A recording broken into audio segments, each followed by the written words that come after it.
청년 창업인이 개발한 인공지능 로봇 탑쌓기 게임 합판 승부를 벌인 이재명 대통령. 합의 완성했습니다. 축하드려요. 제가 선물 하나 드릴게요. 이 대통령의 말투와 목소리를 인식해 취임 선서 연설을 영어로 바꾸는 기술도 눈길을 끌었습니다. 청년 주간을 맞아 이 대통령이 청년 스타트업 창업인들과 만났습니다. 이 대통령은 먼저 혁신 스타트업이 미래 경제 성장을 주도하는 제3 벤처붐 시대를 이끌겠다고 밝혔습니다. 그러면서 우리 사회가 청년의 실패에 가혹한 것 같다며 도전의 실패에도 다시 일어날 수 있는 환경을 만들어야 한다고 강조했습니다. 1조 원 규모의 재도전 펀드를 통해 청년들이 실패를 딛고 혁신과 창업 국가로 나갈 수 있도록 하겠다고 말했습니다. 재도전 펀드는 지금 1조 원 해놨는데 지금 좀 적어 보여요, 사실은. 실패해서 다시 일어나는 사람들이 더 우대받지는 못할지라도 보통 첫 도전과 차별받지 않도록 그렇게 좀 노력해 보겠습니다. 이어진 간담회에서 이 대통령은 청년 창업자들의 어려움을 꼼꼼하게 청취했습니다. 특히 정부의 스타트업 제품 수요가 늘어야 한다는 건의에 혁신 제품에 대한 정부의 구매를 늘리겠다고 화답했습니다. 이날 행사에는 스타트업 투자자와 관련 단체 등 100여 명이 참석했습니다. 이 대통령은 전날에도 지역 청년 농부들을 만나는 등 청년 주간을 계기로 청년층과의 소통을 이어가고 있습니다. KTV 최영은입니다. 국내 벤처 투자 시장 규모는 지난 2021년 15조 9천억 원으로 정점에 달했습니다. 이듬해부터 감소 전환해 올해는 11조 4천억 원으로 조정됐습니다. 정부가 오는 2030년까지 벤처 투자 시장 규모를 40조 원으로 키울 계획입니다. 이를 위해 민간 투자의 마중물 역할을 하는 모태펀드 출자를 2배로 확대합니다. 정부가 먼저 출자해 펀드를 조성하면 민간 자금이 따라붙는 방식입니다. 모태펀드는 예산을 역대 최대 규모인 1.1조 원으로 확대 공급합니다. AI 딥테크 투자 넥스트 유니콘 프로젝트에 5,500억 원을 배정하고 재도전 펀드를 2배 이상 조성. 우선 유망 기업을 지원하는 13조 5천억 원 규모의 넥스트 유니콘 프로젝트를 추진합니다. 올해 출범한 국민성장펀드와 연계해 첨단 기술 기업을 육성할 방침입니다. 창업에 다시 도전하는 청년을 위해 2030년까지 1조 원 규모의 재도전 펀드도 조성합니다. 신산업 청년 창업 기업과 지역 벤처 투자에 대해서는 세제 지원을 확대합니다. 국내 스타트업의 해외 진출 거점도 구축합니다. 미국 실리콘밸리에 스타트업의 해외 정착을 돕는 스타트업 벤처 캠퍼스를 설립합니다. 스타트업이 중견 중소기업, 공공기관 등과 폭넓게 협업할 수 있는 K 오픈 이노베이션 허브도 조성하기로 했습니다. 정부는 앞으로 구글과 엔비디아 등 글로벌 빅테크 기업과 국내 스타트업의 협업 기회도 확대할 계획입니다. KTV 임보라입니다. 해마다 9월 셋째 주 화요일부터 일주일간 열리는 제80차 UN 총회 고위급 회기. 회원국 193곳 정상급 인사가 대거 참석하는 세계 최대 다자 외교 무대입니다. 하이라이트는 일반 토의 기조연설로 각국 정상이 차례로 연단에 올라 자국 외교 정책이나 국제적 현안, 의제에 대해 목소리를 내는 자리입니다. 브라질 룰라 대통령이 첫 번째 기조연설자로 연단에 오르고 도널드 트럼프 미국 대통령이 그 뒤를 잇습니다.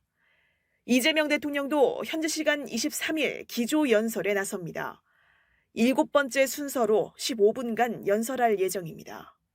이 대통령은 9월 23일 유엔 총회 기조연설을 통해 대한민국이 경험한 민주주의 위기 극복과 회복 과정을 국제사회와 공유하고 한반도 문제를 비롯한 주요 글로벌 현안에 대해 우리 정부의 비전과 정책을 제시할 예정입니다. 이 대통령은 아울러 유엔 안전보장이사회 의장 자격으로 안보리 공개 토의를 주재하는데 주제는 인공지능과 국제평화 안보입니다. AI 기술의 급속 발전이 국제평화와 안보에 어떤 기회와 도전이 될 건지 논의하고 국제사회 공동 대응 방향도 모색하는 자리가 될 걸로 보입니다. 가장 큰 관심사는 이번 유엔 총회 고위급 회기를 계기로 두 번째 한미 정상회담이 성사될지 여부입니다. 자연스럽게 만나 짧게 이야기를 나누거나 약식 회동 형식으로 두 정상의 만남이 성사될지 관심이 모아지고 있습니다. 한편 위성락 국가안보실장은 한국신문방송 편집인협회 간담회에서 초대 주미대사로 내정된 강경화 전 외교부 장관에 대한 주재국 미국의 동의 절차 아그레망이 나왔다고 밝혔습니다. 주미대사 부임에 필요한 외교적 절차가 마무리되면서 강 전 장관의 부임은 이 대통령의 이번 고위급 회기 참석차 방미 시기와 맞물려 진행될 걸로 보입니다. KTV 이혜진입니다. 바다의 방패로 불리는 다산 정약용함이 위용을 드러냅니다. 다산 정약용함은 정조대왕급 두 번째 이지스 구축함으로 기존보다 전투체계가 크게 향상됐습니다. 한 명은 다산 정약용 선생의 애민정신과 혁신 의지를 계승하기 위해 붙여졌습니다. 다산 정약용함은 8,200톤급으로 길이 170m, 폭 21m에 달합니다. 5인치 함포와 장거리 대잠어뢰 등을 활용한 대잠 공격도 가능합니다. 세종대왕급 이지스 구축함에 비해 크기가 커지고 적의 공격으로부터 함정을 보호하는 스텔스 성능이 강화됐습니다. 다산 정약용함은 최첨단 이지스 전투체계를 탑재한 해양 기반 한국형 삼축체계의 핵심 전력이자 국가 전략 자산으로서 대한민국을 굳건히 지키는 바다의 방패가 될 것입니다. 특히 국내 기술로 개발한 첨단 통합 소나 체계를 탑재해 적의 잠수함과 어뢰 등 수중 위협에 대한 탐지 능력이 크게 향상됐습니다. 전기 추진 체계도 추가로 탑재돼 수중 방사 소음을 줄이고 보다 경제적으로 운용할 수 있습니다. 향후 원거리 타격과 탄도미사일 요격 능력까지 갖추게 되면 우리 군의 핵심 전력으로 해군 기동함대의 주축 역할을 하게 될 전망입니다. 진수식에 참석한 안규백 국방부 장관은 우리 조선 기술력과 해군의 의지가 이룬 쾌거라며 기술을 직접 생산하는 전략 국가로 발돋움했다고 평가했습니다. 다산 정약용함을 진수하게 된 것은 대한민국 첨단 과학기술과 조국 해양수의 강한 의지를 보여준 또 하나의 쾌거입니다. 이제 우리가 대한민국이 전술 국가가 아닌 전략 국가로 발돋움하는 그런 시기라고 생각을 합니다. 안 장관은 또 삼면이 바다인 우리나라는 무역 의존도도 높아 바다가 곧 안보의 최전방이자 국가 번영을 위해서도 중요하다며 강력한 해군력으로 평화를 지켜내야 한다고 강조했습니다.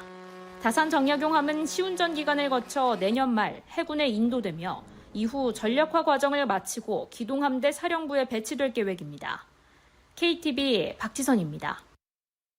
우리나라의 독자 기술로 개발된 발사체 누리호가 조립동을 나와 발사대에 도착합니다. 수평으로 눕힌 채 옮겨진 누리호가 하늘을 향해 우뚝 서고 산화제와 연료를 공급하는 누리호의 탯줄, 엄빌리칼 타워에 장착됩니다. 올해 11월로 예정된 누리호 4차 발사를 앞두고 발사 전 최종 시험 WDR에 돌입한 겁니다. WDR은 발사체를 발사대에 기립시켜 시스템 연결 상태를 확인하고 실제 발사 상황과 동일하게 영하 183도 극저온 상태의 산화제를 충전해 발사체의 건전성을 검증하기 위한 목적입니다. WDR 이후에는 이제 다시 기체를 조립동으로 내려와서 위성 탑재를 위해서 단분리를 수행을 하고 화약류 장착, 위성 탑재 이런 잔여 작업들을 마무리 작업들을 수행을 한 다음에 11월 발사 준비를 마무리를 하게 되겠습니다. 누리호 3차 발사 이후 약 2년 반 만에 이뤄지는 발사인 만큼 철저한 종합 점검이 이뤄질 거로 보입니다. 누리호 4차 발사는 민간 체계 종합 기업인 한화 에어로스페이스가 참여해 민관이 함께 준비하는 첫 사례라는 점에서 의미가 깊습니다. 이번 발사는 정부 주도에서 민간 주도로 나아가는 우주 수송 산업 생태계 전환의 출발점이 될 것입니다.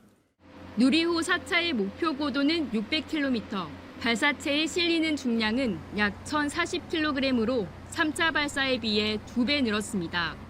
4차 발사에서는 주 탑재체인 차세대 중형위성 3호를 비롯해 부탑재체로 국내 기업, 대학, 기관에서 제작한 큐브위성 12기를 탑재해 목표 궤도에 올리는 임무를 수행합니다.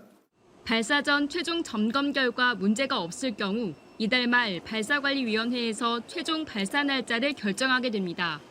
누리호 3차까지는 낮 시간에 발사된 것과 달리 누리호 4차는 새벽 1시경 밤하늘을 향해 솟아오르게 됩니다. 누리호는 올해 4차 발사를 포함해 2027년까지 3차례 우주로 향할 예정입니다. KTV 김유리입니다. 통계청이 최근 20년간 수도권 인구 이동 추이를 분석했습니다. 분석 결과 수도권 인구는 2011년 처음 순유출을 보였다가 2017년 순유입으로 전환된 뒤 지속된 것으로 나타났습니다. 공공기관 지방 이전 시기와 맞물리며 일시적인 인구 유출이 있었다가 유입세가 다시 강해졌다는 게 통계청의 설명입니다. 비수도권에서 수도권으로 이동하는 이유는 직업의 비중이 가장 높았습니다. 가족과 교육, 주택 등이 뒤를 이었습니다. 세대별로 보면 청년층과 중장년층의 이동 양상이 엇갈렸습니다. 청년층은 최근 20년간 지속적으로 수도권에 순유입된 반면 40대 이상 중장년층은 2007년부터 꾸준히 순유출됐습니다. 청년층과 중장년층의 이동 사이를 좀 더 명확히 보기 위해서 1인 이동 사이를 살펴보았는데 청년층은 주로 직업과 교육 사유로 수도권으로 유입이 되고 있고 중장년층 같은 경우는 직업과 자연 환경 사유로 순유출이 많았습니다. 권역별로 보면 청년층은 영남, 호남, 중부권 모두에서 수도권으로 빠져나간 인구가 유입 인구보다 많았습니다. 반면 중장년층은 중부권을 중심으로 수도권 순유출이 지속됐습니다. 한편 수도권 내에서는 서울에서 경기도로의 이동이 두드러졌습니다. 서울을 떠나는 주요 이유는 주택이 제일 많았고 반대로 경기도는 주택 사유로 전입하는 비중이 가장 컸습니다. KTV 신경은입니다. 정부 합동 부패 예방 추진단이 지난 4월부터 석 달간 실시한 전기차 충전시설 설치 지원 사업 운영 실태 점검 결과를 발표했습니다. 점검 결과 제대로 관리되지 않은 충전기가 2만 4천여 기에 달하는 것으로 나타났습니다. 무공해차 통합 누리집에 2만 1,200여 기의 충전시설의 정보가 정확하게 표시돼 있지 않았습니다. 충전기 설치와 운영을 담당하는 한 사업 수행기관은 2,700여 기의 충전기를 제대로 운영하지 않고 방치한 것으로 확인됐습니다. 이 기관은 전기요금도 미납해 한전에서 계량기를 철거해간 사실도 드러났습니다. 정부 보조금 집행 과정에서의 문제도 발견됐습니다. 충전기 설치 장소와 수량을 승인 없이 임의로 바꾸거나 보조금 잔액을 반납하지 않은 사례도 확인돼 보조금 97억 7천만 원을 환수 조치했습니다. 또 성급금 명목으로 지원받은 보조금 중 73억여 원을 충전기 설치가 아닌 다른 용도로 사용하고 자회사를 설립해 충전기 구매 과정에 끼워 넣어 매입가를 부풀린 사업 수행기간도 적발됐습니다. 정부는 보조금 횡령과 자회사 부당 지원 혐의가 있는 해당 사업 수행기관과 대표를 보조금 횡령 등의 혐의로 수사 의뢰했다고 밝혔습니다. 보조금 지원 사업을 집행하는 한국환경공단과 한국자동차환경협회가 시설 점검과 사업비 관리를 소홀히 하면서 이 같은 문제들이 이어진 겁니다. 공단과 협회는 원활한 사업 진행을 위해 선급금을 지급하는 경우 사업 진행 상황을 면밀하게 검토한 후 지급하여야 하나 임의로 추가 삭제한 충전시설에 대하여도 선급금을 지급하는 등 집행관리의 문제점이 확인되었습니다. 정부는 이번 점검 결과에 따라 집행잔액 반납과 미작동 충전기 일제 점검을 신속하게 추진할 방침입니다. 또 충전기 설치 지원 사업을 더욱 엄격히 관리할 수 있도록 제도를 개선하고 후속 조치에 대한 이행 상황을 철저히 점검할 것이라고 강조했습니다. KTV 이리나입니다. 혁신에서 접근으로 모두를 위한 의료 혁신이라는 주제로 세계 바이오 서밋이 열렸습니다. 보건위기 대응과 인류 건강 증진에 위한 국제적 연대 필요성에 따라 2022년 처음 시작한 국제 행사입니다. 각국에서 온 천여 명의 바이오 리더들이 올해도 한자리에 모였습니다. 정은경 보건복지부 장관은 개회사를 통해 의료 혁신의 결실을 일부 국가에만 국한해서는 안 되며 보편적 혜택이 돼야 한다고 강조했습니다. 지리적, 사회 경제적 장벽을 넘어 전 인류가 함께 누리는 보편적 혜택이 되어야 합니다. 한국 정부는 의료 혁신의 고삐를 늦추지 않으면서 그 혁신의 경험과 결실을 전 세계 이웃들과 나누어 가겠습니다. 의료 기술은 하루가 다르게 진화하고 있지만 모든 지역에 그 손길이 미치고 있지는 못하고 있는 상황. 이에 의료 인공지능이 필수 의료 인력 부족 등에 대한 새로운 해법으로 부상하고 있습니다. 세션에 참여한 의료 종사자들은 의료 현장에서 이용되는 대표적인 AI 사례를 직접 소개하기도 했습니다. CDS is to solve out the problems that human brains, human minds are not good for repetitive and accurate assessment using the multiple data. 의료 분야에서 AI 사용에 따르는 법적 윤리적 책임 등에 있어 해법이 시급하다는 지적도 나왔습니다. Ensuring appropriate protection of patient right, personal interest and privacy. It is essential to ensure transparency in data governance, particularly in how data is collected, processed, and shared across research and clinical settings. 한편 이번 서밋에서는 국제 비영리 기구, 바이오 기업 등이 참여하는 비즈니스 부스도 운영돼 눈길을 끌었습니다. KTV 정유리입니다. 꾸준히 성장하고 있는 K 콘텐츠 산업. 지난해 수출액 135억 7천만 달러를 기록한 데 이어 올해 1분기에는 40억 달러 가까운 수출액을 달성하며 지난해 같은 기간보다 18.8% 늘었습니다. 한국 콘텐츠에 대한 관심은 여느 때보다 높습니다. 폭삭 소가수다와 폭군의 셰프 등 다수의 한국 드라마가 넷플릭스 전 세계 1위를 차지했습니다.